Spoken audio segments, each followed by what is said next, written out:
Last week, we finished it. The most successful theory in the history of science, one recipe that pins down the particles to a precision that, frankly, embarrasses every other science we own. We stood back, we admired it, and I asked you, only half joking, whether we were done, and you didn't answer. You just smiled and let the question hang. So I've come back for the answer. George, are we done? I'd never say done, and I'd sooner cut off my own hand than break the thing we just built together. But I am going to walk you round the back of it tonight, where the paint isn't quite so fresh. And I want to start with a crack that's been hiding inside your own sentence. You called it a recipe for everything you can see. Sit on those 3 words, everything you can see, because if you weigh the entire universe, all of it, the stuff our magnificent recipe actually describes comes to a few pennies in every dollar. The rest of that dollar simply isn't in the model at all.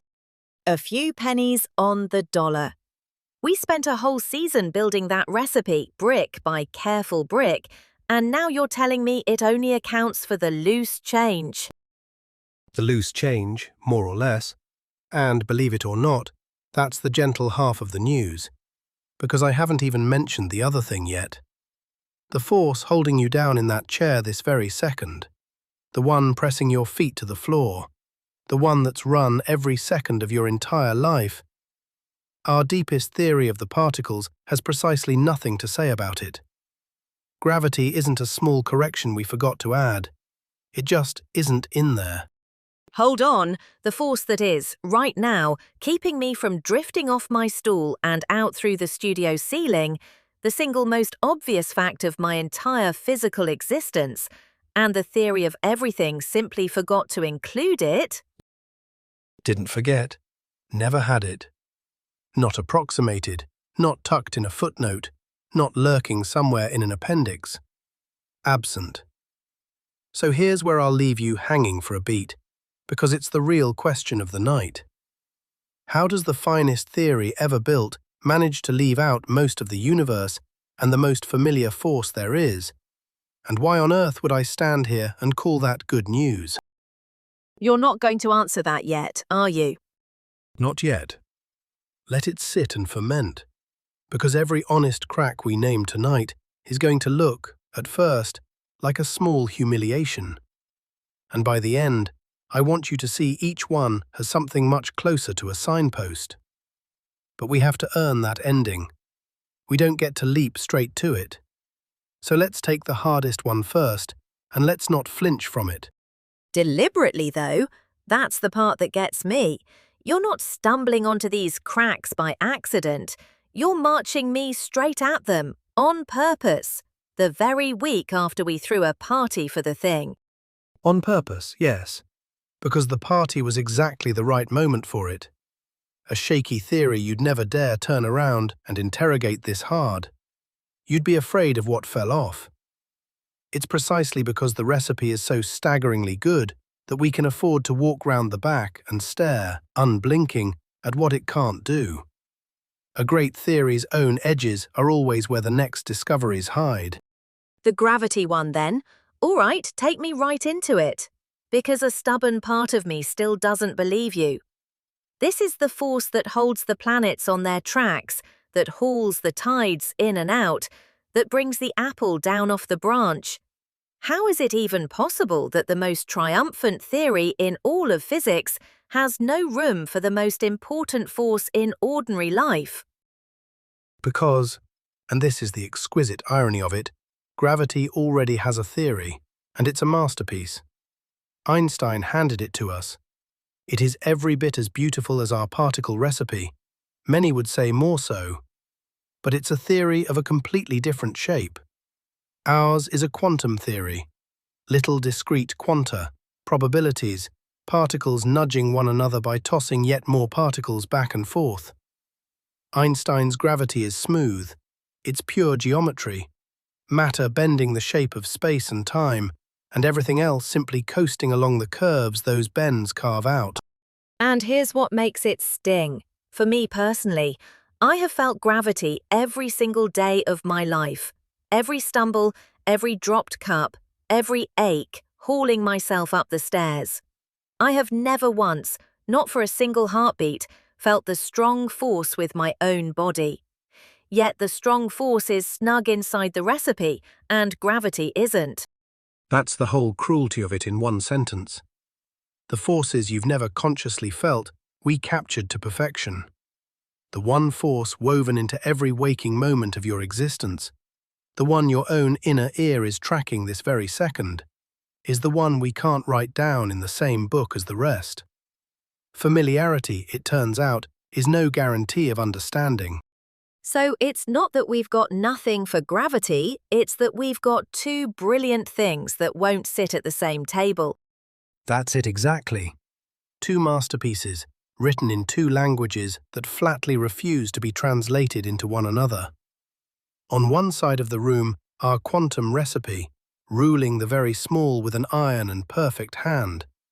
On the other, Einstein's gravity, ruling the very large, stars, galaxies, the whole grand sweep of the cosmos, just as flawlessly. And in between the two of them, a silence. Nobody has ever managed to make the pair of them speak to each other. Then why not just declare a winner and be done? Keep the one that works, quietly retire the other.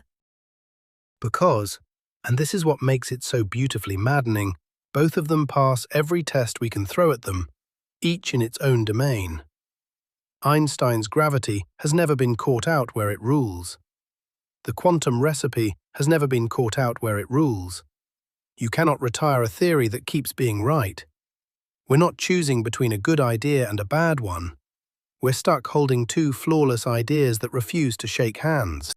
Then let me try the obvious, stupid fix because I want to watch it break. The other forces are quantum. You spent weeks telling me each one works by flinging a little messenger particle across the gap. Electric force, a messenger. Strong force, a messenger. So why not just say gravity does the same? Invent a little gravity messenger, toss it around like the others, and there, gravity's quantum, job done, everyone home for tea. A beautiful instinct, and people have chased exactly that. Give gravity its own messenger, treat it like the other three, turn the crank. And for the faintest whisper of gravity, it even limps along and gives sensible answers. But push the theory hard, ask what happens when gravity gets strong, or probe down to the tiniest distances, and the mathematics doesn't merely get difficult, it detonates. Out come infinities, garbage answers, quantities that ought to be modest, turning up endless. But we've met infinities before, haven't we? You told me the other forces threw up infinities too, and you had some clever bookkeeping to sweep them away. We did, and we had, and with the other three forces, that bookkeeping is honest and it works. You tuck the infinities away in a finite handful of places, and everything downstream comes out clean. But with gravity, every trick we own fails. The infinities don't tuck away into a neat handful of spots. They breed. They spill out endlessly, faster than you can sweep them, with no finite way to be rid of them. The machine that tamed the other forces just seizes solid. So the infinities are really the theory's way of screaming that it's out of its depth. That's precisely what an infinity is in this trade. Not a real quantity out there in the world, but a flare going up. It means, you have driven me somewhere I do not belong, and I've nothing sensible left to say. The other three forces send up a flare or two and then settle down nicely. Gravity sends up nothing but flares all the way down and never once settles. It isn't shy about telling us it isn't ready. We're the ones who haven't worked out how to answer it. Why gravity? What makes it the one that breaks the machine, when the other three came quietly to heal? Here's the heart of it, kept honest and rough. The other forces are choosy. The electric force only pulls on charge, and plenty of particles carry none at all. It ignores them completely. Gravity is not choosy. Gravity pulls on energy itself, and everything has energy, so everything gravitates, no exceptions. And here's the sting in the tail. That includes gravity's own energy. So gravity gravitates, It feeds back onto itself, tangles into itself, and crank down to the smallest scales that feedback runs away from you. The very universality that makes gravity so majestic in the large is exactly what makes it so vicious in the small. So, and I want to be brutally blunt here, nobody has actually done it. There's no finished quantum theory of gravity sitting in a drawer somewhere waiting for its moment. There is not. Let me be as plain as I know how to be. There is no accepted, confirmed quantum theory of gravity. None. It is genuinely, at this very hour, unsolved, the single biggest gap in all of fundamental physics. A great many brilliant people are hurling themselves at it, and some of their ideas are genuinely gorgeous, but not one has crossed the line from beautiful to true. I'm not going to pretend otherwise, and I'm certainly not going to solve it for you tonight, because chasing that particular dream is precisely where we're headed next week.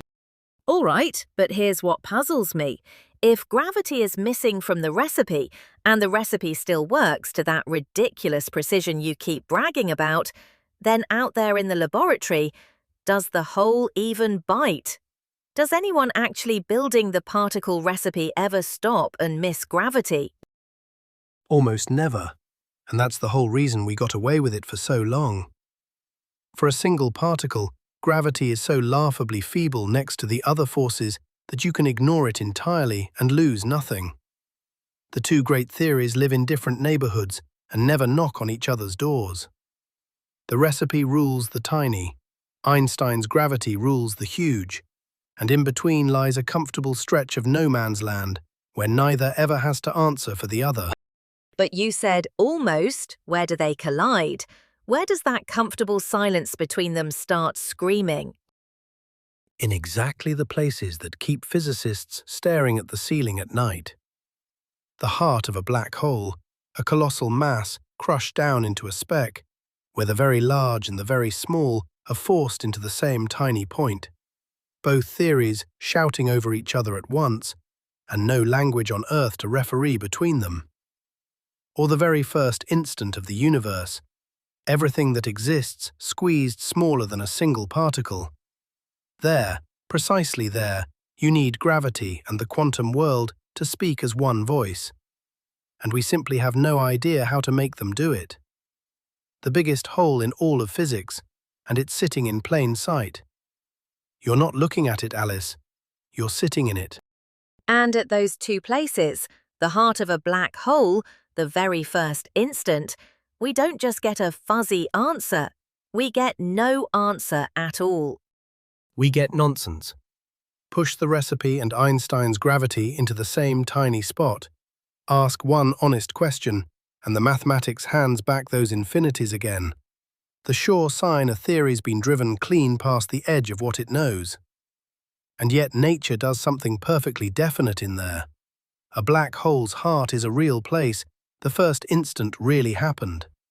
So there is a true answer, a real physics, sitting in those spots, and we simply cannot yet write it. That's not a gap in the world, it's a gap in us. That is a genuinely dizzying thought, that the most ordinary force in my whole life is the one our deepest theory can't so much as touch. Okay, gravity is the force. Let's go back to the other thing you dropped and then strolled away from, the pennies on the dollar. If the recipe only describes the loose change, then where in the world is the rest of the dollar? Then let's go and weigh a galaxy, because that's how we first caught the scent of it. Picture a great spinning disk of stars wheeling round and round. The stars near the rim are swinging along at some speed, and there's an old, simple rule. How fast a thing whirls tells you how much mass must be pulling on it to keep it from flying off. So we measured those speeds. We did the sum. We asked the galaxy how heavy it must be to fling its outer stars round that fast. And the answer came back far larger than all the stars and gas we could actually see put together. Hold on though, maybe we just can't see all of it. Faint things. Cold gas, burnt out dead stars, dust, dark rubble that doesn't shine. Couldn't the missing weight just be perfectly ordinary matter with its lights off? The best, most sensible objection there is, and people chased it hard. But it doesn't add up. There simply isn't enough of the ordinary dark rubble out there to close a gap that size. And then came the clincher, from a completely different direction, the thing that turns a puzzle into a fact. Light bends around mass, that's Einstein again, so a heavy clump in space acts like a great lens, warping the light of whatever sits behind it. Measure how badly that light is bent, and you've weighed the clump without caring whether it shines. We did exactly that, and the weight came back the same way, mostly invisible. So two completely separate methods, spinning stars over here, bent starlight over there, both point at the same missing mass. The same missing mass, and there's a third witness besides. Look at how the galaxies are strung across the sky, not scattered like buckshot, but gathered into a vast, delicate cobweb, sheets and filaments, and great empty voids between. For that structure to have grown out of the smooth, early cosmos in the time available, there had to be extra gravity pulling from very early on, far more than the visible matter alone could ever supply. 3 separate witnesses, no collusion between them, and every one says the same thing. There is a great deal more matter out there than there is stuff that shines. So there's a lot of something, it has real weight, and it doesn't glow. We give it a name, dark matter. But is it truly anything new? Couldn't it just be some ordinary kind of matter we haven't managed to spot? And here is the honest, faintly unsettling heart of it. It matches none of the particles on our lovely roster. Not the electron, not one of the quarks, none of the things we catalogued so proudly this whole season. It doesn't glow, it doesn't gather into stars, it barely notices ordinary matter except through its gravity. It drifts clean through you, through the earth, through everything, tugging gently and doing nothing else. Whatever it is, it lives entirely outside the recipe. It's like knowing there's a guest at the party only from the dent in the sofa cushion. You never see them, but something heavy has plainly been sitting there. That's the picture, and it's a good one. We know the guest is there from every dent they leave. The bent light, the flung stars, the shape of the whole cosmic web. We never catch them in the doorway. And here's the part that ought to rearrange your sense of things. There is far more of that unseen guest than there is of us. Weigh up all the matter in the cosmos, every star, every planet, every atom of you and me, and the ground under your feet, and it is the minority. The clear majority of the matter out there is this dark, silent thing that answers to none of our names. And whatever it is, it can't just be sitting about, inert. It has to actually do something out there, hold things together. It has to be the very scaffolding of everything. Picture the early cosmos as almost perfectly smooth, the faintest ripples across it, nothing more. Ordinary matter, left alone, could never have gathered into galaxies fast enough from ripples that gentle. Something unseen had to go first, clumping under its own gravity, digging the wells that ordinary matter then came tumbling down into. Every galaxy you've ever admired sits in a cradle of the dark stuff. Pull the cradle away, and there's nothing left to hold the stars. That is a great deal to sit with. And yet you told me even that was the generous version, that the pennies were smaller still than the dark matter makes them sound. Because matter isn't even the end of the reckoning. You already know the universe is expanding, everything drifting apart from everything else, the old familiar picture. But here's the twist that landed on physics like a thunderclap. The expansion isn't slowing down under all that gravity, the way every sensible person would have bet. It's speeding up. Something is pushing space itself apart, harder and harder, as the ages roll on. We've given it a name, dark energy, and I'll be perfectly straight with you. If dark matter is a mystery, this is a deeper mystery wrapped clean around the outside of it. It's the largest single slice of the whole dollar, and it's the piece we understand the very least of all. And is this dark energy just more of the dark matter spread thinner, or a genuinely different animal? a genuinely different animal, and that's the whole strangeness of it. Dark matter clumps, it pools, it gathers, it digs cradles. This does the exact opposite. It appears perfectly smooth, spread evenly through every scrap of empty space, and the more space there is, the more of it there is to push. So, as the universe grows, the push only strengthens, and the expansion runs away with itself. Matter pulls things together. This, quietly, relentlessly, drives them apart. So let me actually total up the tilt then in plain words.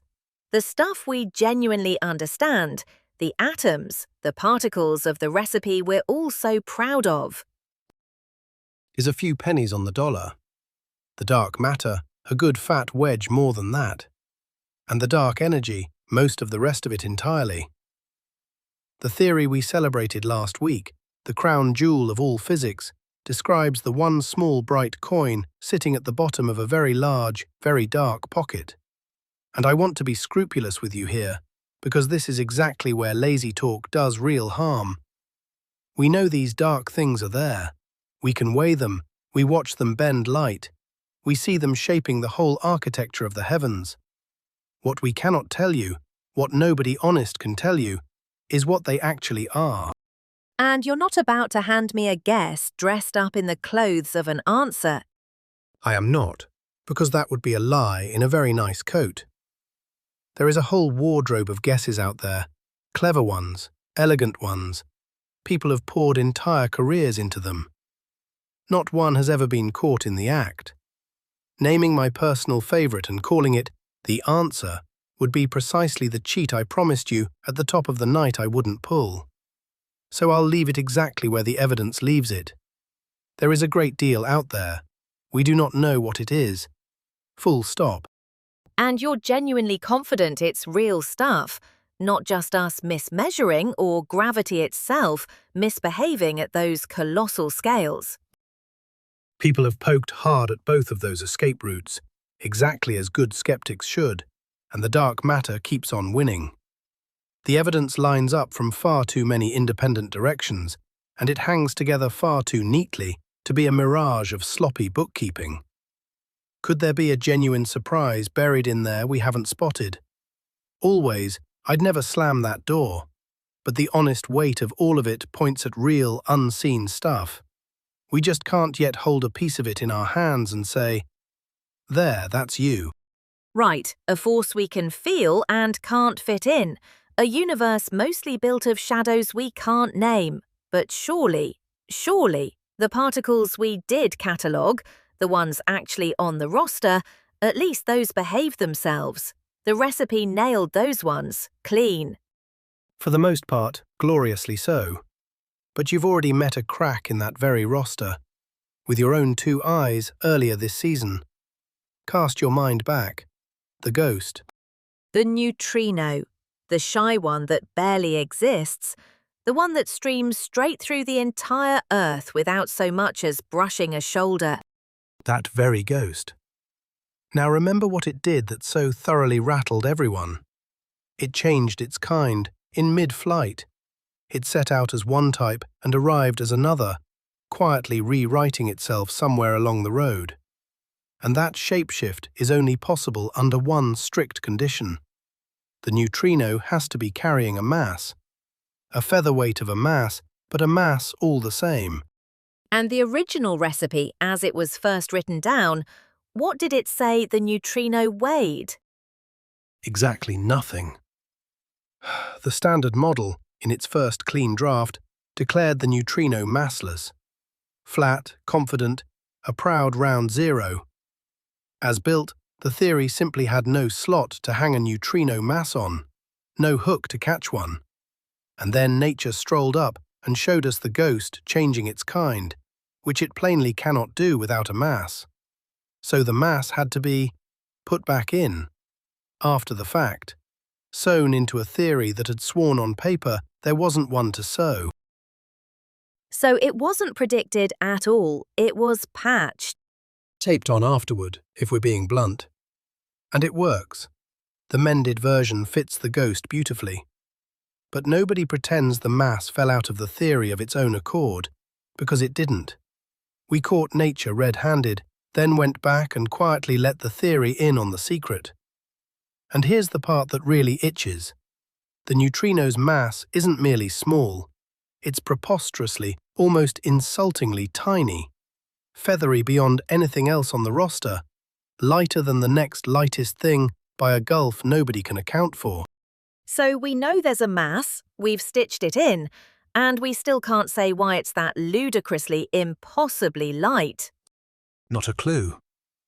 We patched in the plain fact that a mass exists. Why it should be so vanishingly, absurdly feathery, that's still an open wound. But I'll say this in its favour. This is a crack we found ourselves. Live. This very season, watching the ghost turn in front of us, which is honestly the very best kind of crack there is. The kind nature hands you straight across the table, no middleman, no arguing with it. You just have to grow the theory big enough to fit what you saw. But that tininess, does anyone think the smallness itself is the clue? That the neutrino being so absurdly light is nature trying to tell us something?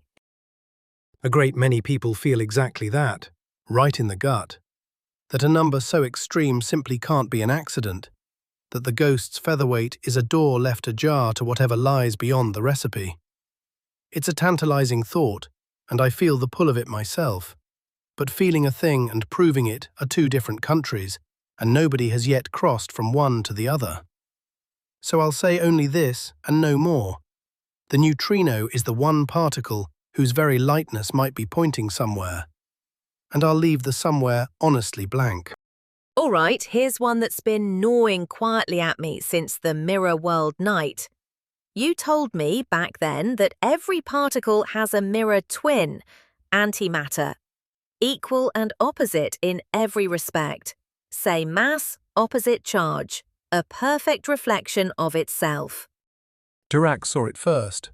And, this is the marvellous part, he saw it in the mathematics before a single antiparticle had ever been found. The equation sat up and flatly demanded a mirror twin for the electron, and the universe, when we went looking, politely obliged. One of the most beautiful predictions anyone has ever made, a scrap of pure algebra, insisting a whole hidden half of matter simply had to exist, sight unseen. Right, so follow that all the way through with me. If every particle has an antiparticle, an exact mirror twin, then at the very beginning, when everything was being forged, shouldn't the universe have turned the two of them out in perfectly equal amounts? Same rules for both, same everything. Why would it ever favour one over the other? It shouldn't have. Precisely, perfectly equal is what the symmetry demands. And here is the catastrophe, folded up inside that lovely symmetry. When matter and antimatter meet, a particle and its mirror twin so much as touching, they annihilate. Utterly. Both vanish in a flash of light, and nothing is left behind. So a universe born with exactly equal parts of each should have done one thing only in its first instance: annihilated itself, top to bottom, into a formless bath of light. No leftover matter, no stars, no planets, no you. And yet, last time I checked, here I unmistakably am. There's a whole universe absolutely crammed with stuff. You're plainly, stubbornly here. And that single fact is a genuine scientific scandal. It means that right at the very start, something tipped the books. By only a hair. For every colossal heap of matter and antimatter that met, and annihilated, and vanished into light, a tiny surplus of matter was left standing when the smoke cleared.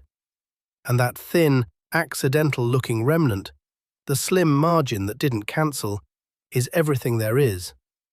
Every star you've ever seen, every atom you're built from, is that left over.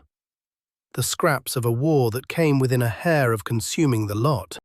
So the whole cosmos, all of it, is essentially the rounding error that happened to survive. The rounding error that survived. I couldn't put it better, and I've tried. But are we truly sure it's that lopsided everywhere? Couldn't there be whole galaxies of antimatter out there somewhere, keeping their distance, and the books actually balancing across the cosmos after all? A fair hope, and we hunted for it hard. Here's the tell. If great regions of matter and antimatter met anywhere out there, the border between them would blaze with the light of endless annihilation, a glow we could not possibly miss. We see no such glow, not anywhere. As far as our instruments can reach, it is matter all the way out. So the imbalance isn't some local quirk of our own corner. It's the whole ledger tipped one way. That's exactly it. That's the question hanging over everything. Does the recipe explain the tipping? Can the model say why the scale came down on matter's side at all? Can the model say why the scale tipped our way? It explains a sliver of it, and I want to be scrupulously fair to the theory. The standard model does allow the mirror to be very slightly imperfect.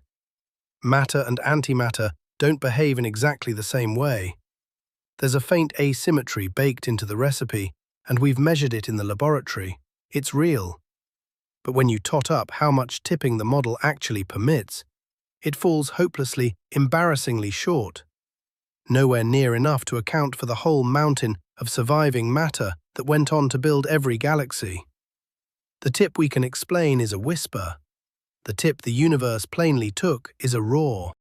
So the reason there's a universe with anything at all in it, the reason there's a me here to be baffled by any of this, is, strictly and honestly, an open problem. Our own existence sits right there on the list of things the model cannot fully explain. So when I keep insisting these cracks matter, I mean it about as personally as it is possible to mean anything at all. One of the great unsolved ones is you. there's something almost vertigo-inducing about that. If the balance had been perfect, genuinely exactly equal, there'd be nobody here even to be disappointed about it. Nobody to notice, nobody to ask, no cozy studio to sit in and wonder.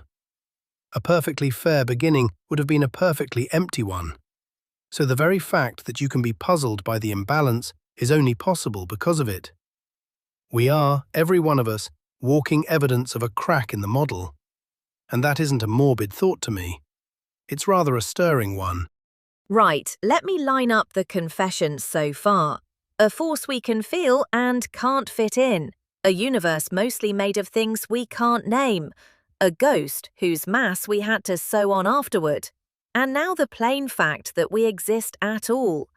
But surely, the numbers, the actual masses, the strengths of the forces, the recipe at least hands us those cleanly off its own bat, doesn't it? Ah, now you've gone and found the awkward little secret tucked right under all that elegance. The theory is a virtuoso at telling you how the particles interact, who pushes whom, and how, and with what exquisite choreography. What it cannot do, for the life of it, is tell you how heavy any of them are, or how strong any of the forces are. Those numbers, it does not produce them. It hasn't the first idea. Give me one, concretely. One single number the theory can't cough up on its own. The plainest one there is, how heavy the electron is. The electron, the first particle anyone ever met, the thing running every wire in your house right now, and our deepest theory of matter cannot tell you its weight. Not from first principles, not by any road at all. You have to weigh it in the laboratory and hand the answer back to the theory. The particle we understand better than any other in the world, and its most basic property is something we look up, not something we derive. Then where on earth do the numbers actually come from? You go out into the world and you measure them, every last one. The mass of the electron, the mass of each quark, the strength of each force, the angles that say how the particles blend and mix.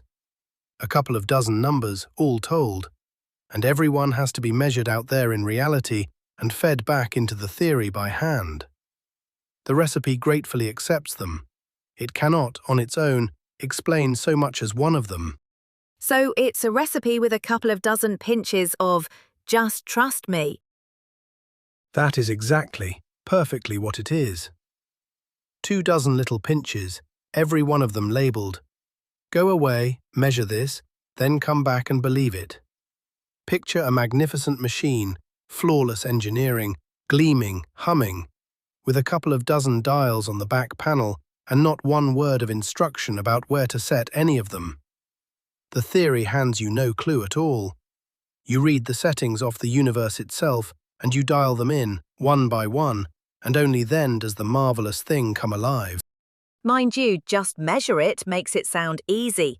Some of those numbers can't have come cheap. Cheap?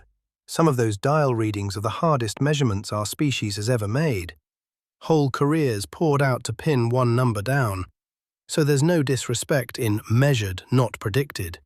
It's heroic. But heroic measuring is still measuring. The theory leans on us to fetch its numbers from the world because it genuinely cannot reach inside itself and produce a single one. And admiration for the measurers, however deep, doesn't fill that hole. Is that a genuine scandal, though? Or is it just how theories are? You always have to go and measure something. On its own, honestly, maybe just how it is. Plenty of perfectly good theories carry a number or two you have to go and measure. There's no shame at all in that by itself. But it is the values of some of these particular dials that keep people lying awake at night. And it starts before you even get to the strange ones. Just look at the masses. Line the particles up by weight, lightest to heaviest, and the range is preposterous.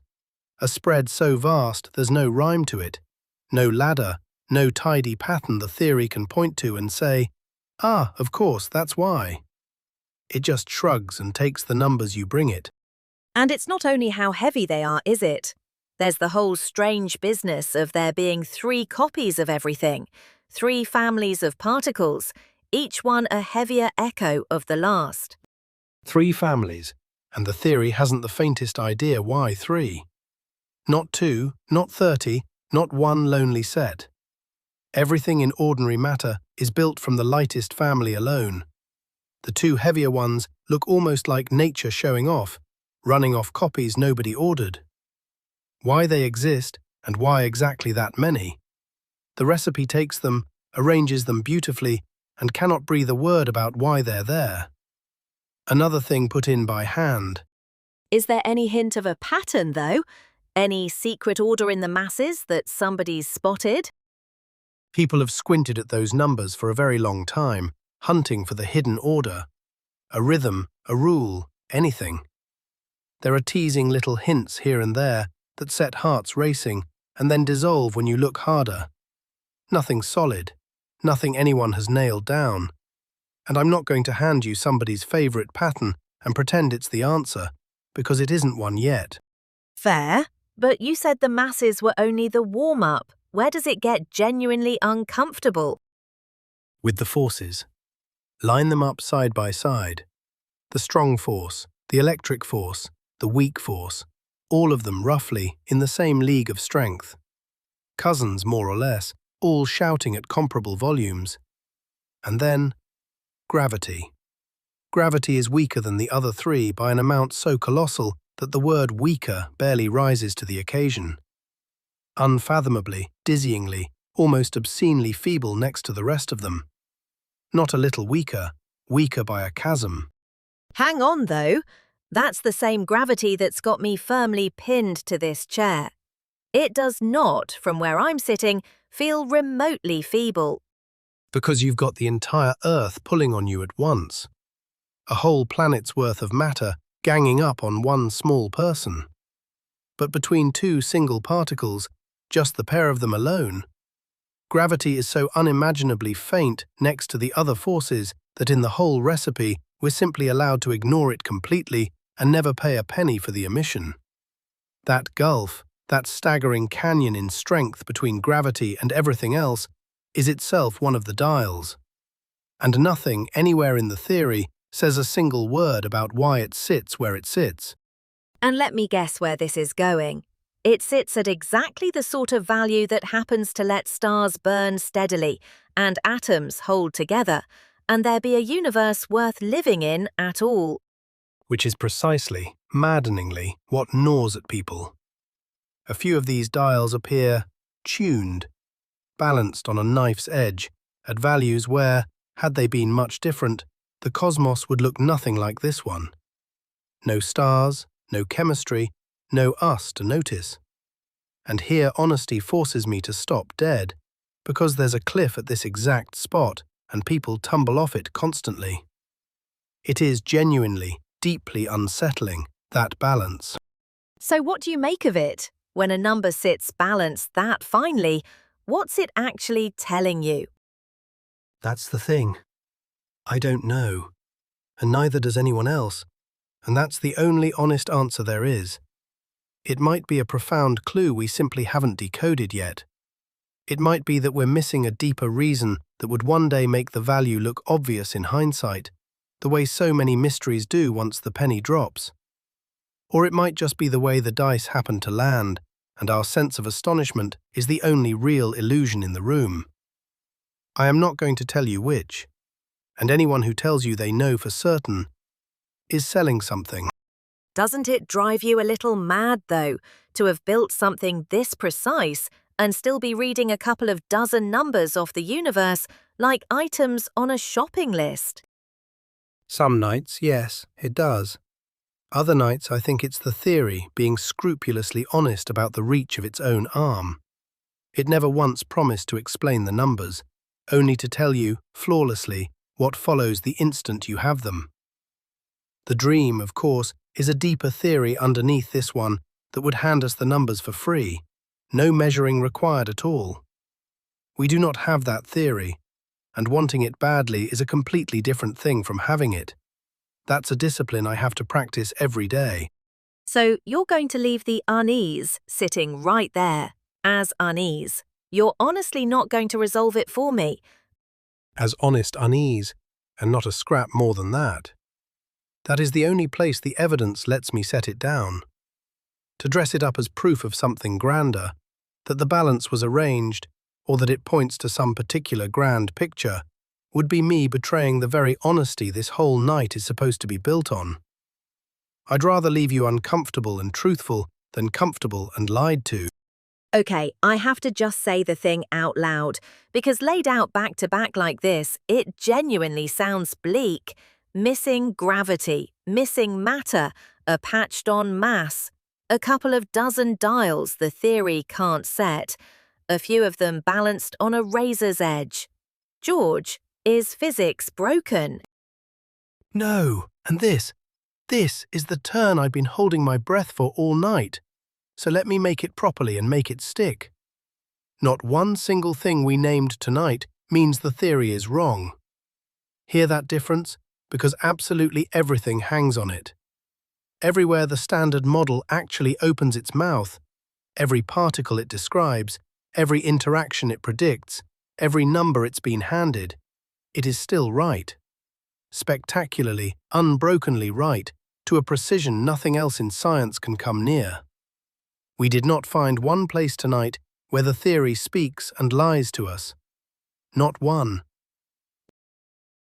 So the cracks aren't errors. They're not the theory getting things wrong under my nose. The cracks are edges. And there is a whole world of difference between a map that is wrong and a map that ends. A wrong map marches you cheerfully off a cliff you'd been told was a road. That's a catastrophe. That's a theory you throw straight in the fire. A map that ends just stops. It reaches the edge of what's been charted so far, and every single thing drawn on it up to that edge is still perfectly, reliably accurate. The standard model is not a wrong map. It is a breathtakingly accurate map with an edge.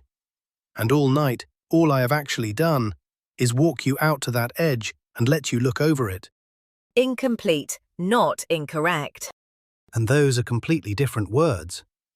Physicists feel the whole gulf between them right down in their bones. Incorrect would be a crisis. Incorrect means tear it down and start again. Incomplete is an invitation. Because look back now at every crack with fresh eyes. Gravity's absence isn't a failure. It's an arrow pointing dead at a deeper theory we simply haven't written yet. The dark universe isn't an embarrassment. It's an arrow pointing straight at particles we haven't met. The featherweight neutrino, the surviving matter, the strange balanced dials. Arrows, every last one of them, all pointing off the same edge of the same map, in the same thrilling direction. There is more. Go and find it. It reminds me, hasn't exactly this happened before? A chart with a gap in it, and the gap turning out to be the most important thing on the whole page. Again and again, right through the history of the science. A neat table with one conspicuous empty box. Somebody stares at that box long enough, and eventually out of it steps something nobody had ever seen. A missing square on a chart has launched more discoveries than any full one ever managed. So when I show you a hole tonight, I'm not showing you a wound. I'm showing you the shape of a door. And we have walked through doors shaped exactly like these before. That is honestly a completely different feeling from broken. It almost feels like the opposite. It is the opposite feeling exactly. This, right here, right now, is the most exciting place a science can possibly stand. Holding a theory good enough to trust with your life, its own honest edges lit up bright as noon, telling you with real precision where the next physics is hiding. A lesser theory wouldn't even know what it was missing. It would have no idea where its own edges even were. The true measure of a great theory was never that it knows everything. It's that it can show you exactly the precise shape of what it does not. So oddly, a theory that admits its own borders is one I ought to trust more, not less. More, and by a country mile. Be wary of the theory that swears it explains everything. That's usually the one quietly hiding something under the table. The recipe earns your trust precisely by being upfront about where it stops. It's like a good mountain guide who, at the very edge of the mapped trail, doesn't bluff you onward with confident nonsense. They stop, they point, and they say plainly, "Past this line, I don't know the ground." That honesty is exactly why you'd follow them anywhere they do know it. And I know you well enough by now to see your next move coming from a mile off. This is the moment where most people, right about here, pull a rabbit clean out of the hat. But don't you worry, here's the one grand theory that quietly fixes every last crack. You're not going to do that to me, are you? I am not, and I'd beg you to distrust anyone who does. So let me give you the truthful state of things, and let me not dress it up in a single stitch of comfort. Nobody has confirmed what the dark matter is. Nobody knows why the dials sit where they sit. Nobody has managed to make gravity quantum. Not, we're nearly there. Not, one clever experiment away. Genuinely, squarely, honestly, open. There's no secret answer key, no sealed envelope you're all just waiting for the right moment to open. There is not. And to be fair to everyone working on it, there are ideas. The field is teeming with them, clever and gorgeous and forever squabbling. Whole communities chasing every one of those arrows off the edge of the map as we speak. But an idea being beautiful is a completely different thing from an idea being true. And not one of them has ever been caught red-handed doing the job. If I stood here tonight and named my personal favorite and called it the answer, I'd be handing you a warm blanket in place of the truth. And you didn't walk in here tonight for a warm blanket. No, though I'll admit the blanket sounds rather nice about now. It always does. That's exactly what makes it dangerous. The comfortable false answer is the single greatest enemy this enterprise has. It feels for all the world like progress, and it stops you stone dead. Real science has to be brave enough to stay uncomfortable, to sit in the not knowing without flinching for as long as the honest evidence demands. That patience isn't a weakness in us. It's the engine. Every answer we do have was bought by somebody willing to sit a long time with a question and refuse to cheat. So we just sit with it, Open, unfinished, no tidy bow. We sit with it open. And strange as this is going to sound, that is the very best news in the whole broadcast. A finished science is a museum. You file politely past the exhibits, and then you go home. An open one is a frontier, and a frontier is where every last bit of the living gets done. Everything genuinely worth discovering is, by its very definition, not yet discovered. And what I've really done for you tonight, under all the confessing, is draw you a map of exactly where the undiscovered things are keeping themselves. And there's a kind of hard-won skill in even that, isn't there? In being able to say, this precisely is what we don't know. Not a vague shrug, a map of the ignorance itself. That's the part most people miss, and it's the part I love the most. Any fool can wave a hand and say, there's lots we don't understand. That's cheap, it costs nothing. To say exactly where the understanding stops, to draw the border of your own ignorance to that kind of precision, that is itself one of the highest things a science can do. You have to know an enormous amount to know precisely what you don't. Tonight's whole confession was only possible because the theory is so staggeringly good. Which, when you put it like that, is a rather extraordinary place to be standing, at the end of a whole season. It's the entire reason there's a last chapter left worth telling. If we knew it all, I'd have nothing left to say to you next week except goodbye. And I'm not ready to say only that. Not yet. Then don't.